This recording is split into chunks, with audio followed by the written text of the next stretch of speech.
अहम ख़बर अवां सां शेयर कंदासीं। सूबाई वज़ीर शर्जील इनाम मेमून पारां ज़लज़ले जे तबाहीअ ते तुर्किया ऐं शाम जे अवाम सां ॿधीअ जो इज़हार कयो आहे। बिल्कुल नाज़रीन, नवां खे अपडेट कयूं त सिंध हुकूमत ॾुखे वक़्त में तुर्किया ऐं शाम जे अवाम सां गॾु बीठल आहे। सूबाई वज़ीर शर्जील इनाम मेमून चयो त सिंध काबीना ज़िलज़िले मुतासिरनि जी इमदाद लाइ फौरी तौर 1 लख खेमा ऐं ॿियो सामान ॾियण जी मंज़ूरी ॾिनी आहे।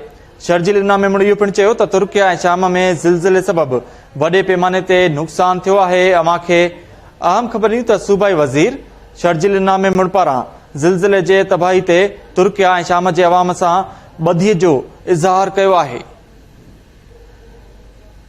सिंध हुकूमत ॾुखे वक़्त में तुर्किया ऐं शाम जी अवाम सां गॾु बीठल आहे। सूबाई वज़ीर शर्जील इनाम मेमून जो अहिड़ो चवणु आहे। संदसि इहो चवणु आहे त सिंध काबीना ज़लज़ले मुतासिरनि जी इमदाद लाइ फौरी तौर 1 लख खेमा ऐं ॿियो सामान ॾियण जी मंज़ूरी ॾिनी आहे। सूबाई वज़ीर जो चवणु आहे त तुर्किया ऐं शाम में ज़लज़ले सबबि वॾे पैमाने ते नुक़सान थियो आहे।